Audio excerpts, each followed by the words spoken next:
Hi, Professor Breckeisen here, and this is our lecture for editing on the history of editing. So I'm going to go here inside this PowerPoint presentation. Now there's a couple things we're going to get to the table of contents here that we're not necessarily going to look at in this class. This is a older PowerPoint presentation that I cannot alter because I forgot the password. So the homework and the Adobe Premiere sections down here, please ignore that. And I'll try to get that fixed and then re-upload this video at some point. But when I was getting this set up, I noticed that and realized my mistake. But the introduction and class overview, you should have already done that by watching the videos that I had on in the homepage for this class. I go over everything in there that's kind of required for us and that you should be expecting so that we can get straight into content. So here we go. We're going to start to look at the early U.S. influences and then early Russian influences from the former USSR, and then kind of talk about how that all works. And then at the end, we'll talk a little bit about story, but I have another video for you that goes over the story structure and outline, which is important for us as editors because we're putting together the story in the final edit here. There's an old saying that you write a story once and you shoot the story and it changes, and you edit the story and it changes, and that's very true. So having a good idea of the story structure and where everything falls in is going to be important. But first thing we're going to do is let's go ahead and look at some American influences in early editing. Now, I'm going to lump in some French early filmmakers in here just because of their close proximity to some of the early filmmakers, particularly Edison, and some of the inventions that they had. So I kind of lumped those two together. So I hope I don't offend anybody who loves France and sees their independence. But I'm looking at more of the continuity style of filmmaking that was later on kind of shifted and transferred to the United States and where they championed it. So we're going to look at some of what I consider to be our primitive filmmaking. We're going to look at the Lumiere brothers. We're going to look at Méliès. We're going to look at Porter and Griffith. And we're going to start to find out how this Hollywood style kind of works. The first people we're going to look at, and you might have already heard about these brothers, maybe in an intro class, but they were our first editors, kind of to speak. It wasn't so much story editing as we know it today, but the Lumiere brothers were very influential in the early stages of filmmaking. In fact, they were from France, and like I said, they were very intrigued with some of the inventions and some of the acquisitions from Edison. Kinetoscope was one of the machines that they were particularly fond of, and we consider them to be our very first filmmakers. Although they're not necessarily the very first storytellers of film, depends on really your definition of story, but they are our very first filmmakers. And now, the films that they were creating at the time were pretty static. They were not really... there's no real editing, no real direction to them. They were kind of just capturing real life. They looked like moving photographs more than anything. And they coined the term out of this. They called them actualities. And these actualities were simply just things to look at that had a particular appeal to them. But at the end of the day, once you saw it the first time, you might not ever return back to it. So because of this limited appeal, the Lumiere brothers kind of saw moving pictures, or this world of film, cinematography, as a passing fad. Very similar to how a lot of us looked at 3D film in the last 10-15 years. Fortunately for us, they were wrong, and mostly that's because of the innovations by some of the other people we're going to look at here in a minute.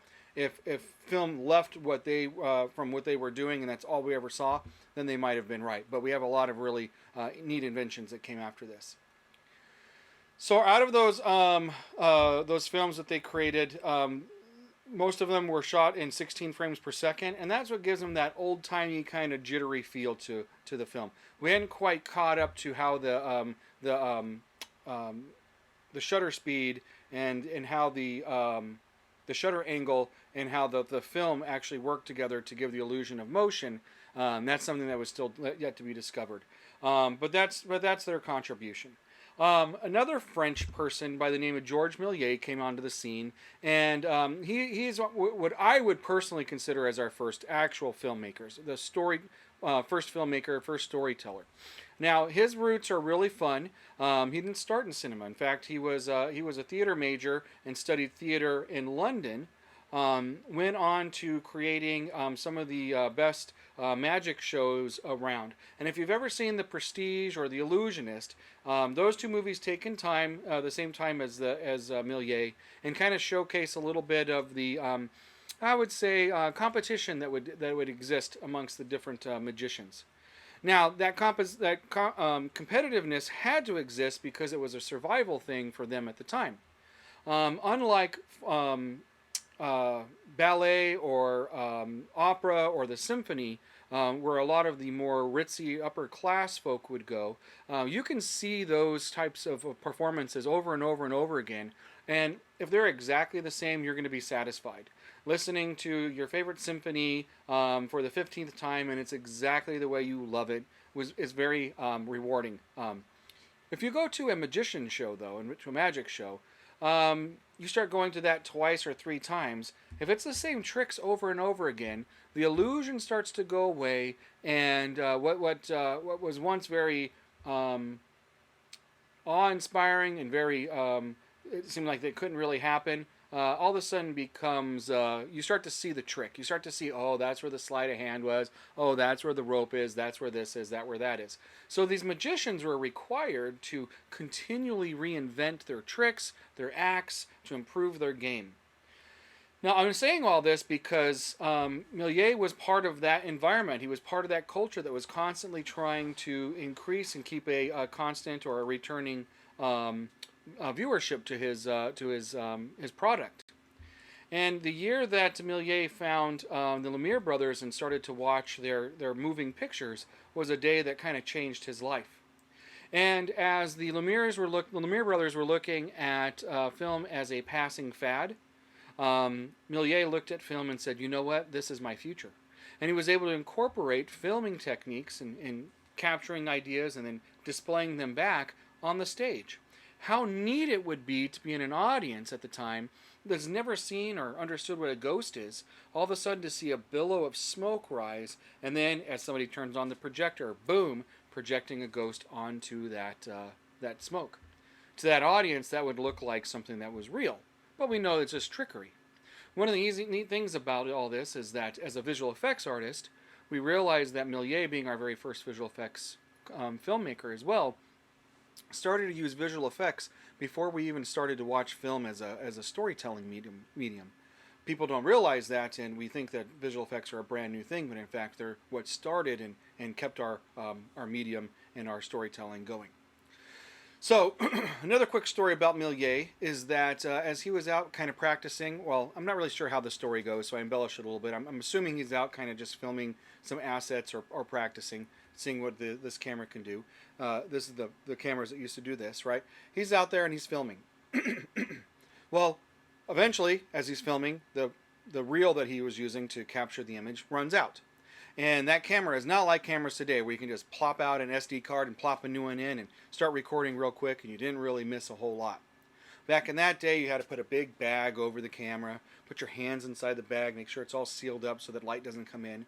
Eventually, fumble your way and open up the camera back, unhook all the stuff to get all the film out, take the film out nice and carefully, put it in a canister, close that canister, put tape around that canister, make sure that no light can get out of it, pull the canister out of the bag, put it away in a case, pull out a new canister, bring that canister inside, undo the tape around the canister, making sure no light gets in, right, everything's closed up. Fumble through as you're trying to feed it through the mechanisms, as you're trying to feel with your hands because you can't see. Eventually you get it right, roll it around, close the lid, take your hands off, take the bag off, and now you're ready to go. Okay? As he was using his first roll of film, before it ran out, there was a cart or some kind of buggy or something, that the story goes, about ready to cross the frame. Then the film runs out. And then he goes through that whole process that I just talked about. And in that whole entire process, taking as long as it did, that buggy is long gone, at its destination, probably even further, probably went back home. So probably not thinking much about it because he's just looking at this city, this landscape, or this street. He goes back to recording again. When he's done, he goes home. He processes the film. He exposes it. He gets it all ready to go. Puts the pieces together. Puts some tape on there. Puts it in his projector or in his reel, and he plays the film. As he's watching it on the screen and he's looking like this, he sees that cart coming, and all of a sudden, poof, it's gone, and it transformed into something else. And he's like, whoa, how did that happen? That's amazing. Because his film ran out, and all of a sudden, boom, he had an edit, and he can do something even better. To a magician, that is amazing. That is going to set him up, and that started his career into what we consider now to be the very first films that we have in the world. It's interesting with these films, however, because true to a lot of technology advances and ways that we do things, we're very good about trying to force old habits into new technology. And that's something that was not removed from this era at all. So in order to go and watch a story in front of you played out with actors, you would typically go to a theater and watch a play. Having that mindset that what he's doing now is he's creating plays that you can record. Of course, he's going to have the set that never changes, or at least until you turn off the camera, right? It's not like we're not moving from location to location. We have it set onto one stage. And we have the camera perfectly placed where the perfect ideal audience member would sit. Not all the way in the front corner, not all the way in the back where we can't hear, but right there in the center with the perfect framing and the perfect view. And the camera never changes. And so we're mimicking our perfect scenario inside of a play at that point. And the only time we really edit is when we have a scene change or when the roll runs out and we need to add more film. So that's kind of our first editing and how that worked in the world of George Méliès and his contributions. Stateside, we're going to start with Edwin S. Porter. Born in Pennsylvania, worked with Edison, and his first film, or one of the most important early films that he did, was 1903's Life of an American Fireman. And the reason why this is important is now we're going to start to see what we call parallel editing. We're going to start to see that something happens in one location, and we can go back to another location at the same time and show what's going on and go back and forth. And in the Life of an American Fireman, we were able to do that with a lady that's in a building that's burning, going to the fire department, going back to the lady, going back to the fire department, back to the lady, watching the fire department as it travels, and eventually we're going to get them into the same location. Now, another contribution that he's had is what we call temporal overlap.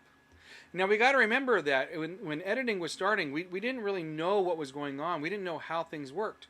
But we knew that people were afraid that they're going to confuse people by not giving them some repeated information so that they can re-catch up where they were in the edit. And what I mean by that was they did an edit where, let's say you had a shot where somebody was walking into a room, doors closed, they're out in the hallway. We get them tracking down the hallway as they turn and they open the door and they walk in. We're going to cut to inside. Today we would cut inside and look at that action as it moves fluidly. There's no illusion that the cut doesn't happen fluidly. But what temporal overlap does is that when we're tracking behind, somebody opens the door and walks in, we cut to the inside of the room and the door is closed. Then all of a sudden the door opens and the person walks in. So essentially we see that door open twice. Now the illusion is supposed to be that it didn't open twice, but we were afraid, or those early filmmakers were afraid, that people wouldn't understand what happened if all of a sudden we just teleported inside the house or inside that room. So what we needed to do is we needed to see that action happen again. In the Life of American Fireman, we saw the firemen come up the ladder, go inside of a window, cut to the inside, then we see them come up that ladder from outside the window and into the window again. Now, we've gotten away from this for the most part in modern cinema, but we still see it in some cases, particularly in commercial or in TV productions that have commercial content. So if you're watching a sitcom and all of a sudden at the end of a certain act and right before the commercial happens, someone walks in and says, "Dad, is that you? I thought you were dead," and have a shocked look on their face, cut to commercial. Now we're like, oh man, I'm eager to get back to that. I'm going to sit through these commercials. Now when we get back to our program, a lot of times we'll see that same scene kind of play out again, but maybe a little bit different. So they might say, "Is that you, Dad? I thought you were dead," to bring us back and remind us where we were in that story. So there's a little bit of temporal overlap that happens there because we want to make sure that the audience is back on track after those long commercials. Now, with Netflix and Hulu and other things, those kinds of films are becoming that style of editing is becoming a little less common, but that's where we do see it today. He also used a lot of stock footage and edited that stock footage into his film. There were people that would be paid to go out and get stock footage, which was kind of nice. But really, it's that big contribution of temporal overlap that we start to see. Later that year, The Great Train Robbery comes out, and that is a really fantastic movie as well. And you'll start to see that the temporal overlap still exists, but this time we're starting to move the camera around to different locations. It's still staying pretty static, looking at that location, but we're not looking at a stage anymore. We're actually taking it out into the real world. So we still see edit from things from scene to scene or from static shot to static shot with that temporal overlap, but that's really the contributions that we look at here. 5 years later, on Rescued from an Eagle's Nest, Porter meets another filmmaker named D.W. Griffith and hires him as an actor, and had a big influence on his life as well. D.W. Griffith was also an American filmmaker, born in Kentucky. He was an actor, writer, very, very busy, as you can see here in that third bullet point. From 1908 to 1911, just over the course of a little over 3 years, because he got some months inside both of those years, 450 films. These are films. These are feature-length films that are coming out ready for distribution. So the machine of filmmaking, of getting it and churning it out, was very heavily involved here with D.W. Griffith. In 1908, on a production called The Adventures of Dolly, is the first time that we know of that we see what we call a cut-in. And a cut-in is that moment now where we're looking at the stage, but then all of a sudden we teleport onto the stage and look at a close-up. This is essentially like going out and taking the audience member by the arms and bringing, or around their shoulders, and bringing them onto the stage and saying, "Look at this emotion." And this changes everything. Everything before this felt like a play still, very big acting, but now we can get a little bit more subtle because we don't have to do emotion and anger. "Oh, I'm so angry," or "I am so sad," to play to the very back of the audience. That person who's looking and saying, "I can't really see what's going on, but I'm getting it because of these exaggerated body movements." We can now bring the camera in closer, get a nice vignette around somebody's face, isolate them, and really see the emotion that they have. Or at least as much as at the time with the style of filmmaking and acting that we had. But that's what started this whole entire movement.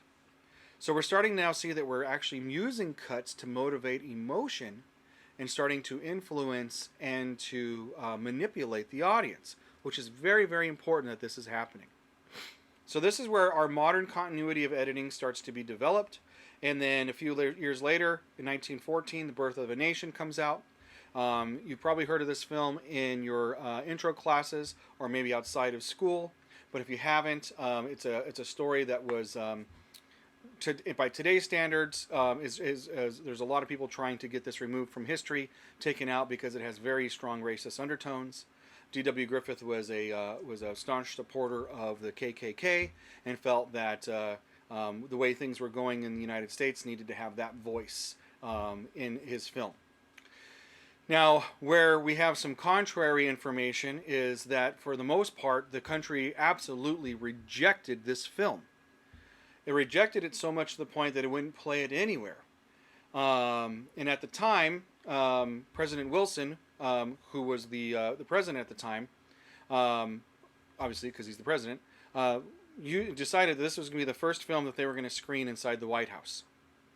So they screened this film inside the White House, and became kind of a buzz, and people were rejecting it because they didn't appreciate those Democrat Party ideals of racism and the KKK back in those days.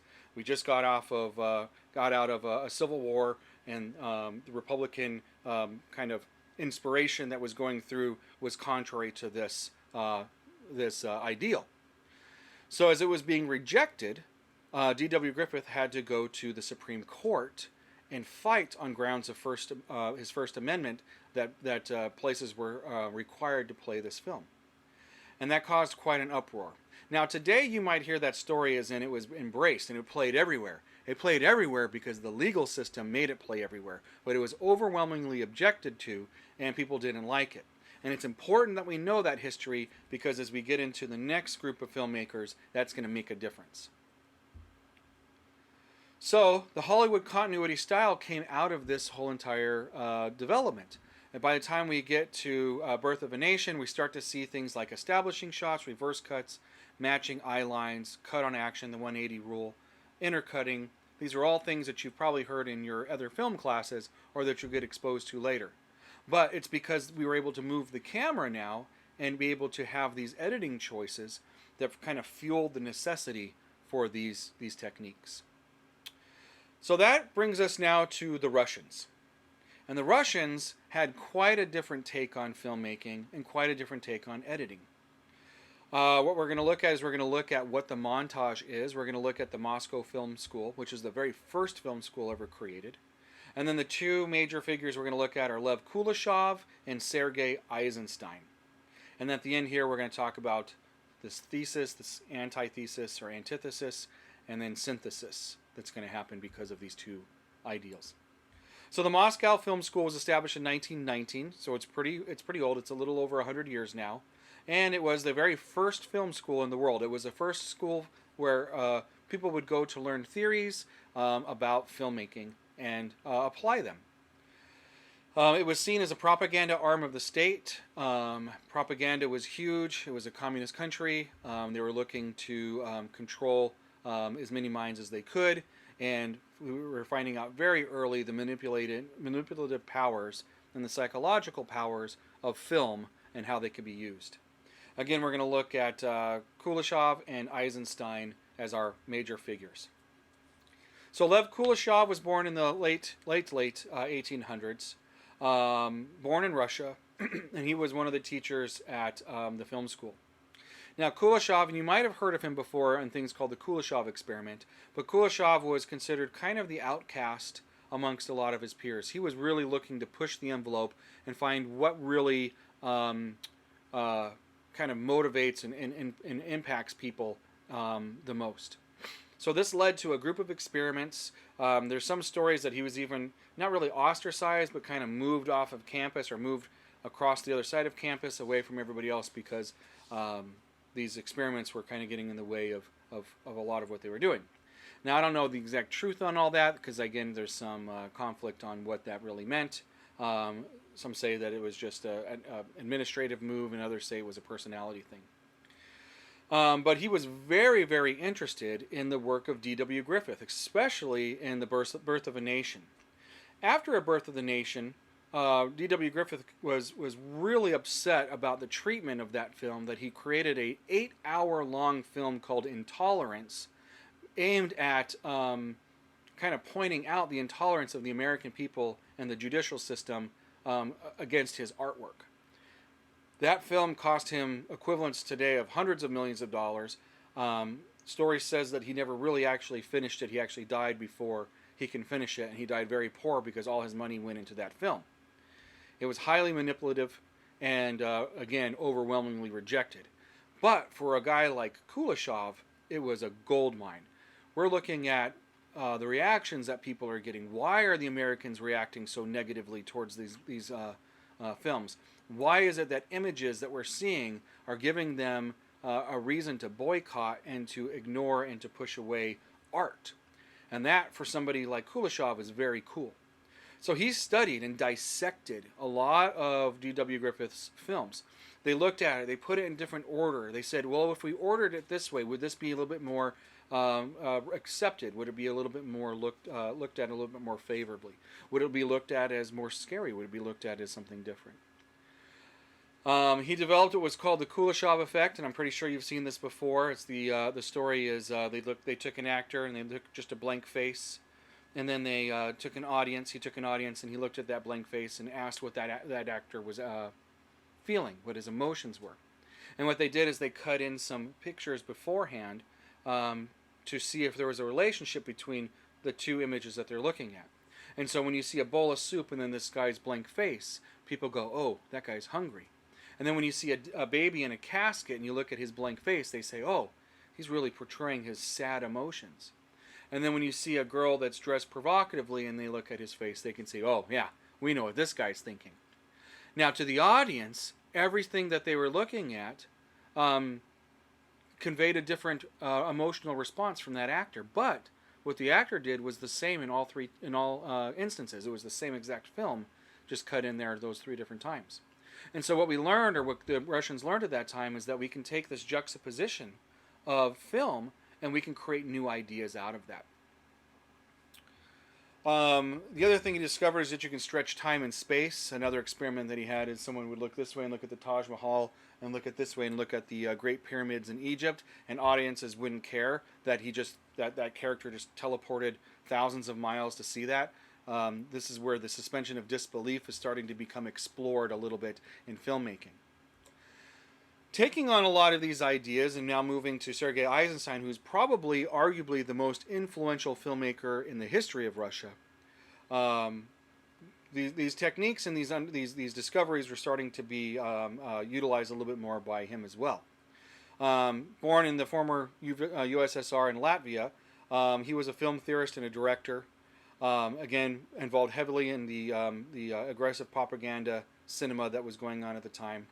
If you haven't already seen it or been exposed to it in your intro classes, the Battleship Potemkin is probably the most studied, or at least the most widely used film to expose Eisenstein's filmmaking abilities, which is a heavy use of antagonizing cinema and propaganda.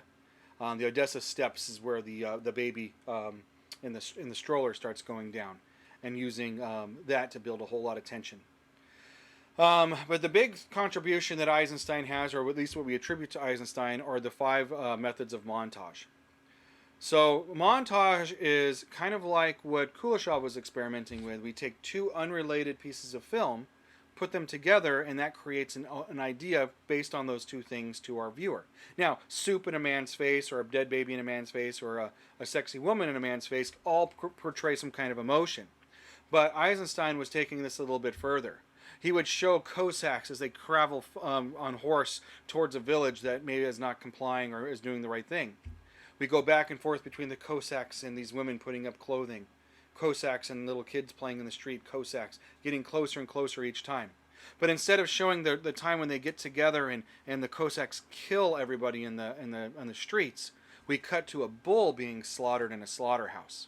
So you've got this village, the Cossacks, village, Cossacks, village, Cossacks, now bull being slaughtered, and you better believe that the audience understands what that means.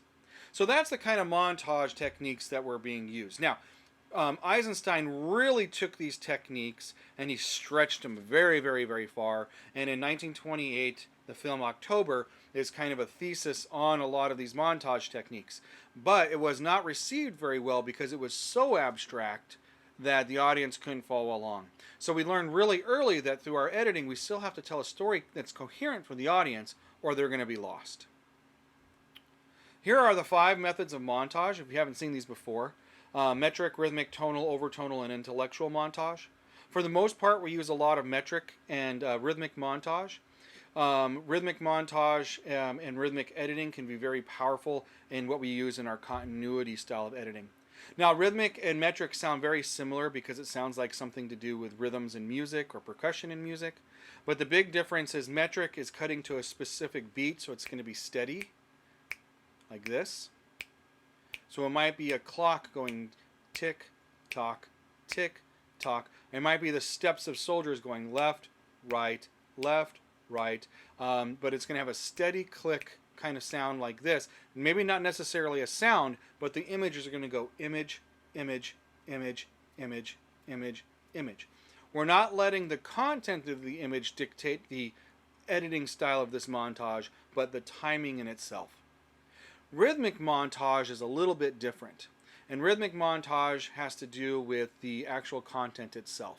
And so I have here the rhythm of action. I have on here the Three Stooges slapping faces. So if you imagine Three Stooges, right? One goes slap, slap, slap, slap, wah, slap.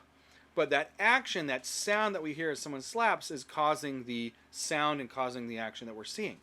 And that's the same thing with editing. So if you were to edit on every single slap, it wouldn't be metrically montage, a metric montage, but it'd be rhythmic to the actual content that we're looking at. Now, a really classic example is this, is somebody looking and they look this way and then we cut. And they cut to somebody else looking and they look this way and they cut. And we're going to use the timing of the eyes, regardless if they're moving fast like this and cut, cut, cut, or if they're going cut like that. We're using the timing of the eyes to actually indicate where the cut is. So that's really the big difference. Tonal and overtonal have to do with the mood and the feel or the sequence of the montage.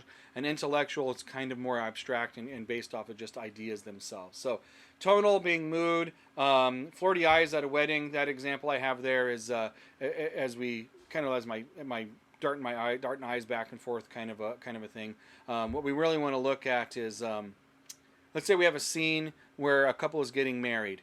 And throughout this whole moment here, we start to see people in the audience flirting with each other that's not their spouses. And so one lady's looking over and she kind of gives her little look, and a guy looks over and gives his little look, and they're not married and their spouses don't know. Right? And we see this kind of happen on and on. What we're doing is we're using this montage on a theme of infidelity and not sticking to their vows to contrast what we're looking at in this scene. Overtonal is going to be using a series of sequences for the montage, and I have here animals fleeing in an area because, as you can see, you have a close-up of an animal, and all of a sudden it flees. You go for a wide shot of that animal as it flees, and a close-up of birds, wide shot, close-up, wide shot, close-up, wide shot. We're using that same stuff. And then intellectual can be, I have here a custody battle or a praying mantis that we're just kind of like montaging all around and looking at exactly what that is. So at the end of the day, we are talking about this continuity style of the Americans, influenced by the French as well, and then this montage style used by the Russians, and that's where we start to see some really interesting things. So thesis, antithesis, or antithesis, and synthesis is a process where we take two things and merge them together and come up with a whole brand new idea. And that's exactly what we get here with the United States continuity style, the USSR montage style. I mean, if we break it down like that, comes up with that synthesis of what we call modern editing today. And most cultures, most places use this same relative system to edit. In conclusion with all this, there was a lot of influences. Film did not start out as film. It started out as something different, and we slowly navigated and we slowly became what film is. Today, our style of editing, our style of filmmaking is heavily influenced by these histories, by these two routes. There's a lot more, but this is just what I wanted to focus on as the big veins of what film and cinema are, and kind of what you're going to be doing in this class. And the editing and the styles and the theories that you're going to start to use based off of all this history. So that wraps up for this. If you have any questions, please send me an email or click a link on my Calendly scheduler. I'll be happy to answer the questions that you have. I think this is pretty thorough, though, so I hope you got it and ready for the next lecture. Thank you. Bye.